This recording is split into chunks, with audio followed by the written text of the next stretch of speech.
Il est très certainement dans la position du bras.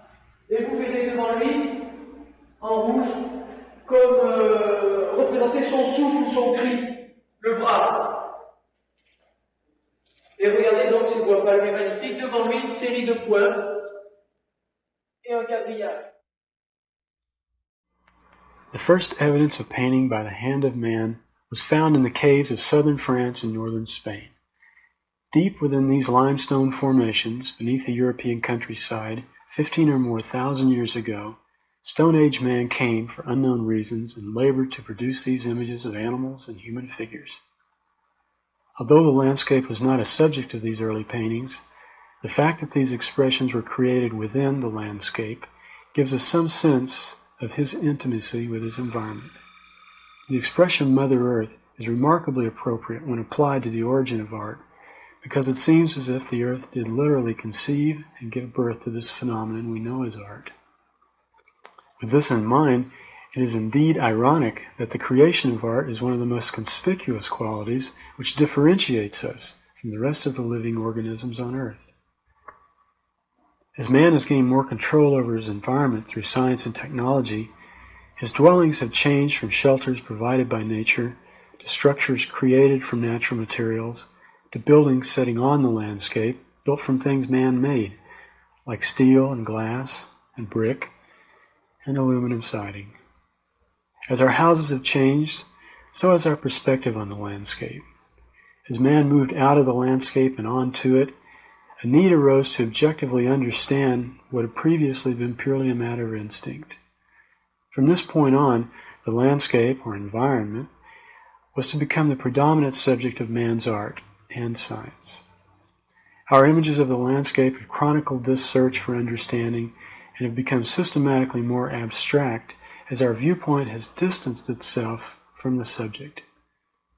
Finally, from the void of space, we were able to study our own planet as aliens, the ultimate voyeurs of our own lives below.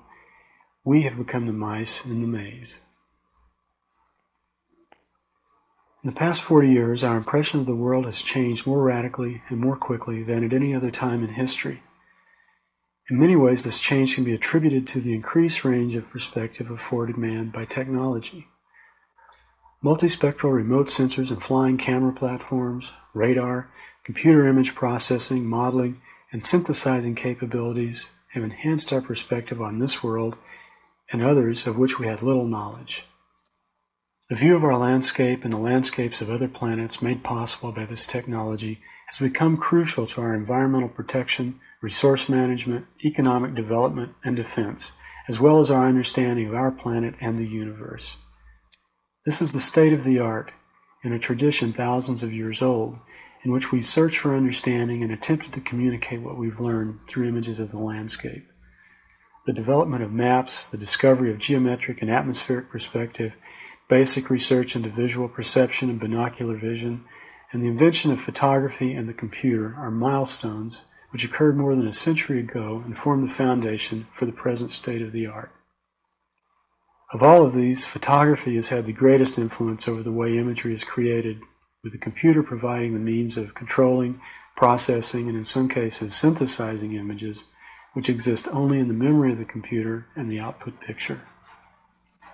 The present interest in creating the most detailed and accurate, and in some cases expressive images of the landscape has focused attention on the same considerations that artists of the landscape have explored in the two-dimensional picture plane for centuries. Coincidentally, the tool which emphasized reality to the scientific researchers liberated the artist from 10,000 years of realism and marks the beginning of modern art, where the impression and expression of reality became the new frontier. Because of this symbiotic relationship, the art and science of landscape depiction remains one of the most fascinating and best illustrated stories of our existence. When someone asked Alfred Stieglitz, way back in the early 1900s, about his creative photography and how do you go about making a creative photograph, Mr. Stieglitz? And of course there was great distrust of photography. It wasn't considered an art form at all, and Stieglitz was a sort of a lone eagle in the field. And he answered, very simple terms. It's a paraphrase, because I've heard him say it many times. It's slightly different, but the basic meaning is in these words. He said, I'm a photographer, and I go out into the field with a camera, and I'm interested in making a picture. And I come across something that excites me visually, emotionally, spiritually, aesthetically. You forget those terms because they don't really mean as much as we think they do. But at least I've become very excited. I see the picture in my mind's eye, I make the photograph, and I give it to you as the equivalent of what I saw and felt. So that term, equivalent, I think is tremendously important. And that's the best definition of creative work that I know of. I have to be accurate in the optical sense, as a painter can take certain liberties with the shapes he sees. He can interpret the shapes in a way that would be non-recognizable to the average person. I mean, I can't, speaking of a John Marin painting or a Birchfield painting, or going on to later periods with the non-objectivists and the abstract expressionists and so on, you don't have any reality at all, in the sense of a physical reality. Reality is in the painting. So a non-objective painter creates a world, he creates a new world in his painting. He isn't reflecting any world whatsoever, any external part of the world at all. I think the most interesting aspect of exploring the planets has been that so many times we see things that are so different from our expectation. And what we have to do is try to design our instruments, try to design the spacecraft so that it's adaptable, so that we can take care of things that fall outside of the things that we think are most probable. Because often we see probable things, but then we sometimes see very strange things. And if our instruments are capable of acquiring the data, then we can bring the data back down. Then the second half of the enterprise takes place. You have to be able to see what's there. So it means not only does your instrument have to be broadband and capable of dealing with the unexpected, but so does your mind. You have to be able to look at a picture and see what's there, not to see what you would like to be there, but to see what's really there. And we find out that's a very interesting test of the flexibility of the explorer, to be able to look and to see. Usually, geologically, you have an incredible amount of information, and the real test is to be able to pick out of that overwhelming array of information those few things that point toward the critical processes. And that's almost an art process rather than a science process, because being able to see and see what's important and being able to pull it out is a great test of your thinking ability, but then you have to show it to some other person. So you have to be able to bring out the important things in your display. Now, early in the game, the only way we could do this was by an artist doing a rendition that intentionally exaggerated the things that you wanted to show to illustrate a particular scientific point that was hard to see in the welter of information. Now that we've gotten more skilled in the use of computer graphics and computer display, we can sometimes reformat things and have the computer picture for us the particular things that we want to bring out. You can make a picture of a volcano showing its shape, and you can rotate it and tilt it and exaggerate it vertically. So we make the proper things stand out so you can see them clearly. Because if you make things natural scale, the Sierra Nevada looked like a spectacular mountain range to us. But if you draw them natural scale, it's just a little bump. If you really want to show it as a mountain, then you have to exaggerate it vertically. And now We have more flexible computer display things, and we can do that. And I work on the, I guess called aesthetic theory, that everything in nature is in shapes, unlimited, infinite number of shapes. And with perception, we organize them. We create a kind of configuration out of chaos. And these shapes then, to use the word in the correct meaning, I think, they're sort of managed into becoming form. And that's what makes a photograph of point lobus, the average photograph, so inferior to what, let's say, Edward Weston did. At his prime, they just would see the rocks and the trees, pick out the shapes of nature and see them in such a way that became formal statements, but they were within the limitations of his chosen format. Of course, now that we're speaking in black and white, we're really being very abstract. And we then have to learn pretty much how the film is going to respond to the different colors, so we can visualize the separation of the colors in terms of black and white. When you step into color photography, you're in a totally different domain, because then you become trapped with realism, and unless you go very far out technically, and in a rather extravagant way, you are bound to what we would say is the limitation to reality. Blue skies, green trees, red rose, and so on. In a black and white photograph, you don't have those particular values to concern with. When we first landed the Viking spacecraft and took the first panoramas, there was a great hassle because they tried to produce a picture quickly, and they produced one that had a blue sky. But then we matched the colors because we had a color bar chart. When we matched the colors in the bar chart that we took a picture of exactly, it turned out the sky was pink. And that seemed to be okay when we thought about it a little, because there's a lot of red dust on Mars. The soil is all red, and it gets carried into the atmosphere. So it's a lot of red dust. And then the surface is all red. So the light hitting the surface and then reflecting back and lighting the atmosphere is red again.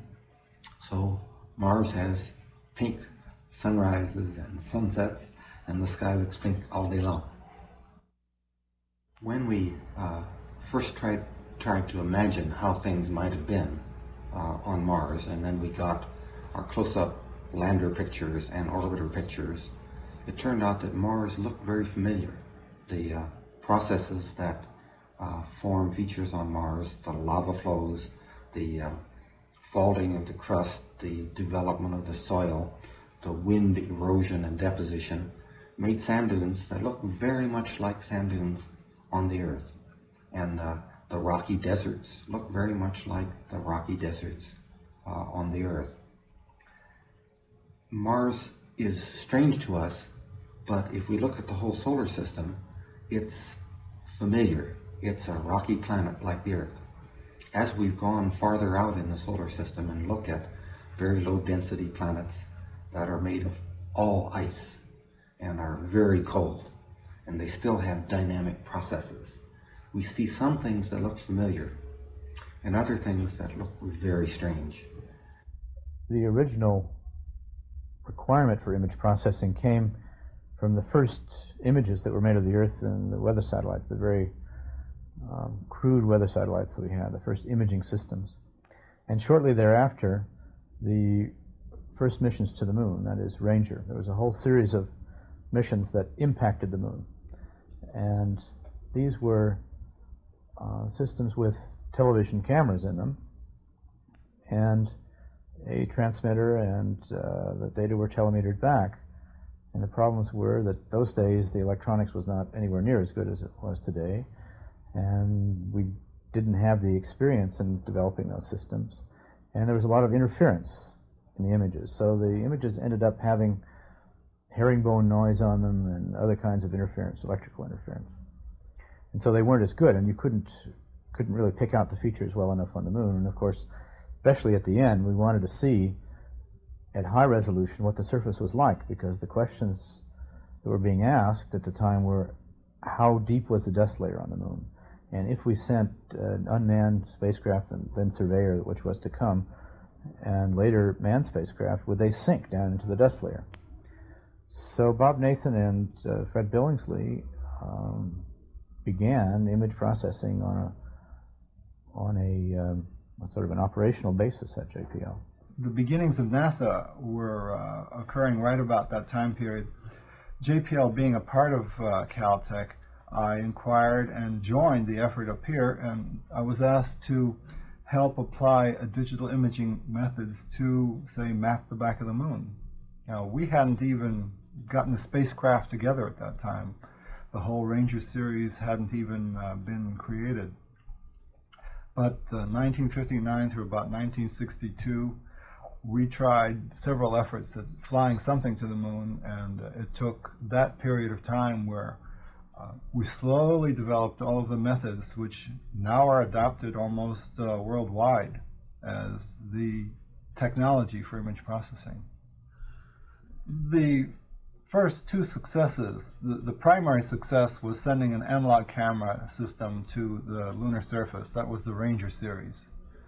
I don't know, the very first camera we sent, everybody thought we had gotten something. I mean, what I have in front of me is an actual composite of all the photographs that were ever returned. If you look, you'll find that people thought they were seeing the moon, but I said, no, the camera was pointed to deep space. All that is noise. And so my first success was I was able to subtract all the noise and prove we had nothing. So nobody liked that result. Everybody was very unhappy with that. Finally, with Ranger 5, we did successfully send the poor spacecraft screaming and crashing into the lunar surface. And it was there that we finally did some effective work with image processing by taking the very last frame of Ranger just before it impacted the surface. We converted that analog signal to a digital format, fed that into the computer, and found that there was a bunch of electronic noise. And by some computer processing, which called filtering, we were able to take and subtract all of those noises. Remote sensing to me is what makes all the difference, which is where the image processing has come from. The remote sensing stresses the acquiring of the data from different sources, using different wavelengths or colors, if you will. The remote sensing's been around. It started with cameras.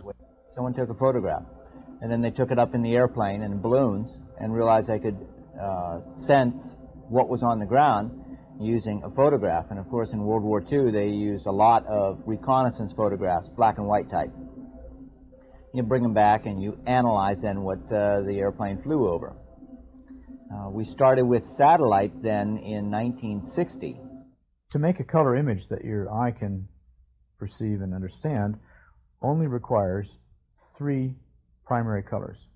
In other words, you can make all the colors that you see except the spectral colors out of 3 primary colors, red, green, and blue.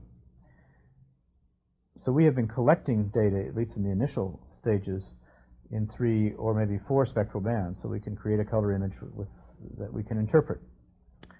But it turns out that there's a big part of the spectrum that we can't see with our eye that contains a lot of information. So we have been putting more spectral bands out there. The Landsat Thematic Mapper has 7 spectral bands on it, 6 in the reflected portion of the spectrum, the visible and infrared, and 1 in the thermal infrared portion of the spectrum. But to be able to do the identification, we have to make the jump from 7 spectral bands to more than 100 spectral bands. And so the instruments that we're building now will have as many as 200 spectral bands in them. That says we can take images simultaneously in 200 channels. There's no question but that part of me is the technician, which says, I see a noise, I see something wrong with this image, let me fix it up, let me restore it to what it should have been before it was distorted. Then you have once you've got those tools, you have the next sense. You've got the tool in hand by which to do just the kind of thing you're suggesting. What would be attractive? What can be pulled out from this image, which is abstract, which wasn't there in an obvious sense, but which your attention might be drawn to, or which might make you more interested in this thing, and that's the artistic aspect?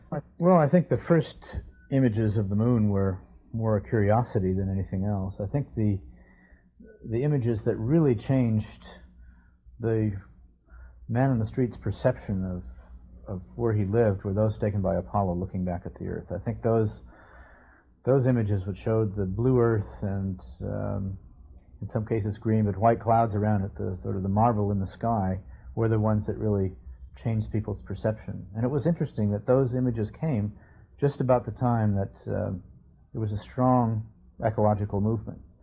And I think it reinforced it. I think it was coming anyway, but to see that there was a globe without political boundaries, you couldn't tell that there were warring factions down on the surface, and that it's a pretty small place in the universe, really has affected people's thinking. And I think when they saw it in color for the first time, that's when it really took hold.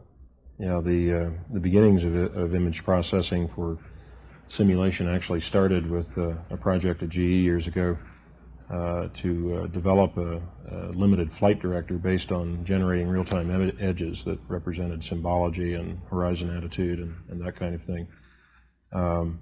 Later on, a swing was taken toward modeling landscapes for initial training and engineering associated with the lunar landing project. And later on, people began developing computer image generation for use by the commercial airlines and by the military in doing takeoff and landing, flights over navigational routes from place to place. There also are a substantial number of programs in the Marines, the Navy, the Air Force, and the Army now, spanning helicopter simulation, tank simulation, periscope simulation, shipbridge simulation, and others, which has extended the use of the technology for sort of everybody's benefit.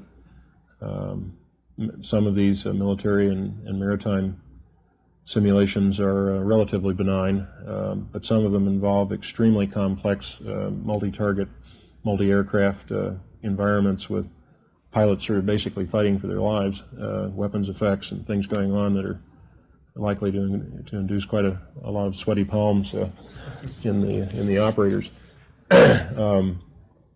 There's some interesting data in the military world about the utility of visual simulation and simulation in general.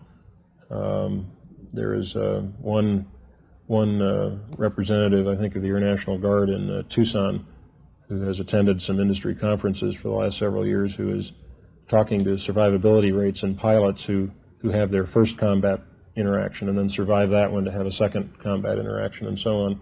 I think he drew his data from Vietnam or something.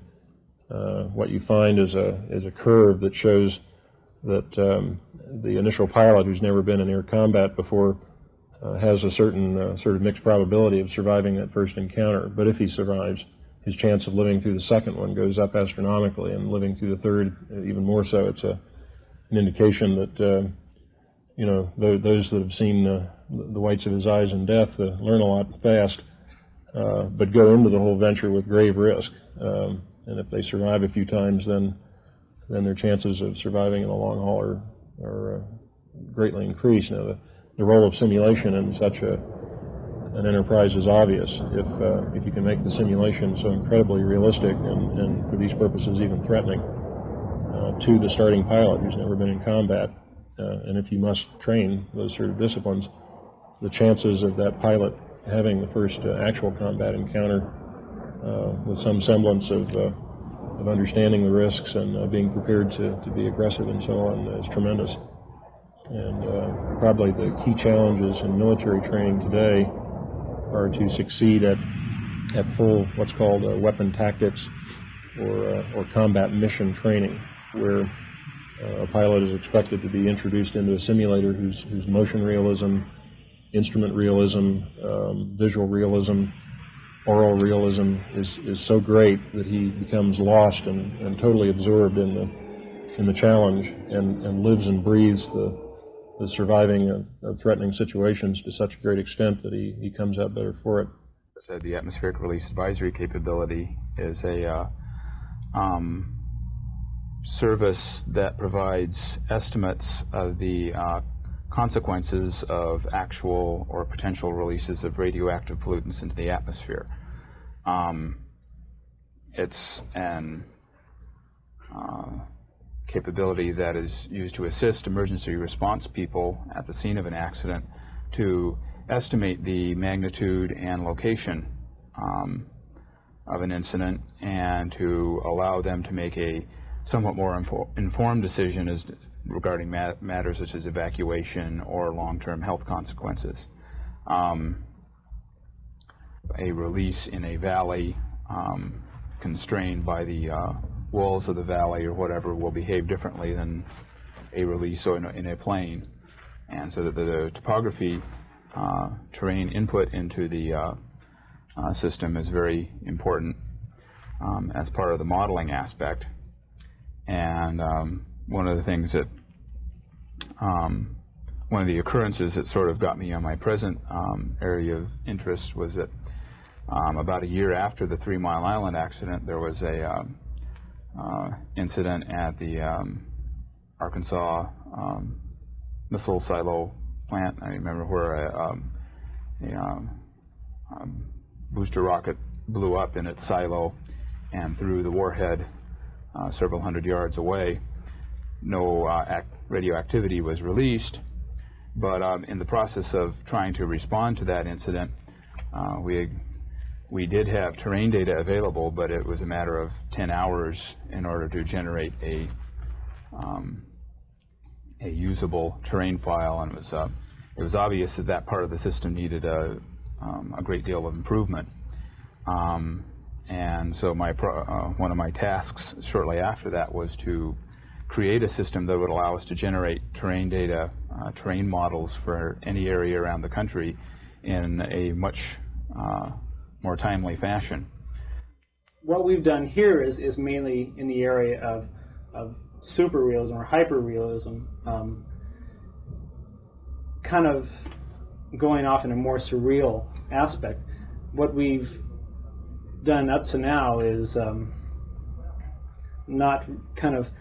we've gone as close as we can to making something look realistic. Now we're kind of going off and abstracting it and more. Starting, even the animation that you saw of the Grand Canyon is more simplistic than you would really expect the Grand Canyon to be. I mean, you want to make it more interesting than necessarily just photographing it. This is a special effects business. Computer graphics has traditionally done very hard-edge shapes, spheres and cubes and buildings and spaceships and cars, but it's the more amorphous shapes that really have no distinct boundaries, like clouds and water and other types of fluids that are by far the most difficult to image. No matter how much data you can read from either a physical simulation of a phenomena or from images, you still will not have enough data to generate the complexity of image that you want. Typically, the images that we do may have from 1 to, say, 4 million pixels, and each of those pixels, to get the image complexity that you want, that you expect to see in nature, you need maybe 40 million polygons from traditional rendering techniques, and that you can get with procedural models and fractals, but you can't get that. You can't just find that much data anywhere. So somehow you have to come up with a stochastic method that will produce that.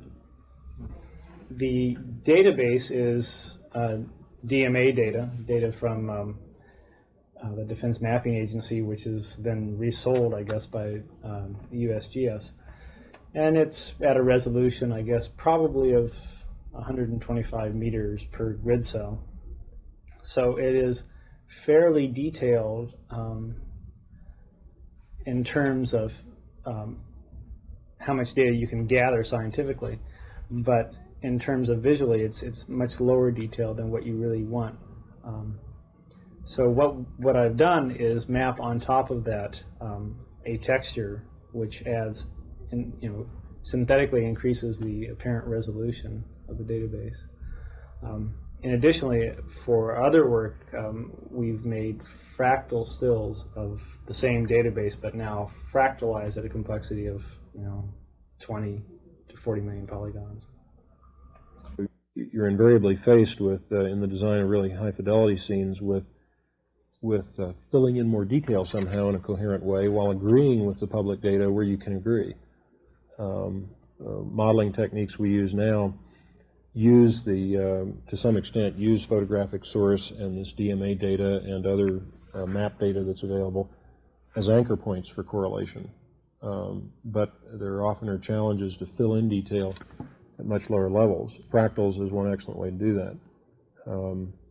Fractals, among other things, allow you to pick tack points, as it were, corresponding to specific terrain heights or terrain attitudes somewhere in the world, and then to sprout mathematically intervening topographic fill that is statistically valid, relative to this human experience thing I referred to earlier, but is not actually a copy of the real world. We have several simulation requirements to simulate very large areas, like 1,000 square miles or even the whole world, sort of. It sounds boggling to think about simulating the whole world numerically. That sounds almost impossible on the face of it. There's so much data involved that it would seemingly overwhelm simulator storage and processing. Well, there's a notion that's emerging in the industry right now to cover this whole world modeling problem or challenge by storing enough essential compressed data corresponding to the public data, whether it's DMA or maps or satellite, that gives you these anchor points for sprouting more detail. And when you get below levels where it's important that the scene precisely correlate with the real world, but you still need this magic optical flow we talked about earlier, and orientation and size cue information to allow you to fly that area, why not let the computer, with only limited human operator assistance at a graphics workstation, tile in lots and lots of detail all over the world by sprouting the detail in real time.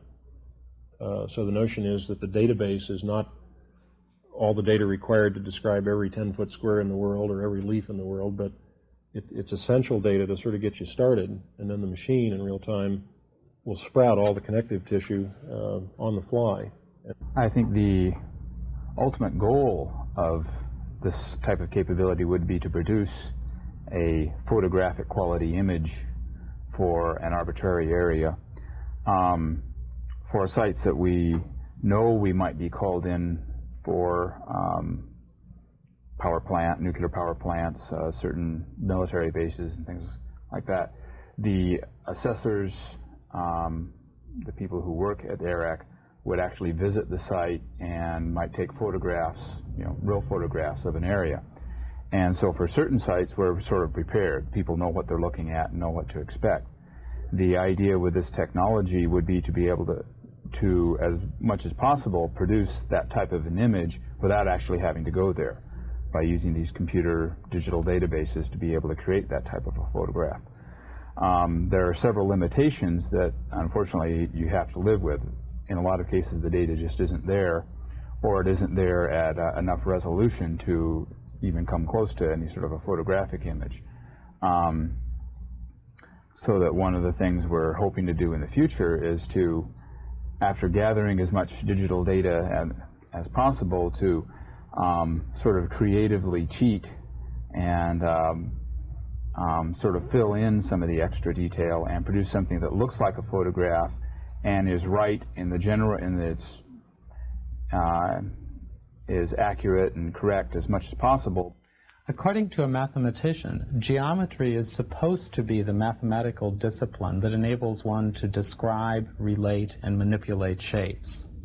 Yet, in fact, although Euclidean geometry has been synonymous with geometry for approximately 2,000 years, it's what everybody learns in school as geometry, in fact, it does a remarkably poor job of describing natural shapes. It does a wonderful job with things that are man-made, but if you walk around in the natural world, take a walk in a forest in a mountain setting in the southwestern part of the United States, what one finds is almost none of the objects you find can be described as Euclidean objects. As Mandelbrot has said, and it's obvious looking around, clouds are not spheres, mountains certainly are not cones, and coastlines, lightning, or bark are certainly not approximated by straight lines. Now, what Benoit Mandelbrot did in terms of conceiving fractal geometry within the past 10 years has been to provide an alternate language, a different type of geometry that is in fact appropriate for describing these complicated, irregular shapes of the natural world. And as our understanding increases, one will also, on the other hand, be able to enhance the realism of the simulations that one is making. What I think many people have been struck by is the fact that even the simplest fractal simulations, even the simplest fractal landscapes, look so natural. And that's very important. I mean, if you're working for Lucasfilms and want to make a very realistic looking movie, it's very important to add all the fine detail, to add the grass blowing in the wind. But from the point of view of science, to be able to produce so simply something that looks like a mountain range is indicative of having, in a very important way, captured a large part of the essence of natural shapes. And that's where fractals have been very important. Well, initially I became interested in landscapes purely by accident. I was in the throes of the first period of developing fractal geometry and was experiencing great difficulties in making some ideas understood and appreciated. This was in the mid-60s, early 60s. In a way, the objections, the resistance came often from people who had a view of the world which is quite firmly established and were taking a long time to understand that a different view of the world was involved. Well, chance made me aware of some data about the shape of coastlines, and I chose it thinking it would be a matter of a few days, maybe a year, to explore the shape of coastlines and to use it to put my ideas through concerning other phenomena like turbulence. As it turned out, the topic of coastlines and later of mountains became quite central to my work because, first of all, it proved to be very excellent from a pedagogical viewpoint. People who had, in a way, a veil in front of their eyes when turbulence was concerned or other topics were concerned like that, were quite open-minded when landscape was concerned because it was not their field. And secondly, because the pictures which we obtained became increasingly beautiful. At the beginning, this was well before computer graphics. I could just draw some symbolic shapes which draftsman would repeat. That was in the mid-60s. Later on, with very, very crude computer facilities, we could draw coastlines, very, very complicated fashion. A machine would print out either nothing or an O and M superposed, and O and M superposed would be the continent, and nothing would be the ocean. So we could obtain in this fashion some very crude coastlines. Then the first computer graphics programs became available, and they were put on the face of a CRT, an ordinary laboratory computer cathode ray tube, and then photographed. These were rather crude shapes, but they became very impressive. It was quite clear that they were carrying my message very strongly, and I became taken by their beauty. I have been very much a museum goer all my life, and I was very much interested in landscapes in general and in representation of nature, and realized that my interests as a scientist and my interests as a museum goer were coinciding. Then at that point, approximately, Richard Voss came to IBM, and also the computing facilities became better. We got better machines, and so the pictures became increasingly beautiful, increasingly realistic, and what had started as almost a small exercise became one of the great passions of my life. You have a medium that goes way beyond what I call the photographic medium. It's the electronic image is really just beginning, not historically, but in the sense of use, expansion, and understanding. And I think it's going to be a matter of years before, just a few years, before the electronic image will become, I don't actually say common, but at least as it become as familiar as photography is today. And of course, with the capabilities of the process, you have an enormous ability to further abstract and to explore and to enhance, I guess is a word you can use. So I personally feel regretful that I'm as old as I am, because if I were very young again, I would certainly like to go into the video image, electronic image, because I think it's just like a giant step. There's nothing that can be quite, I don't think anything can compare with it in the terms of art, because it reaches into so many different corridors of expression all at once.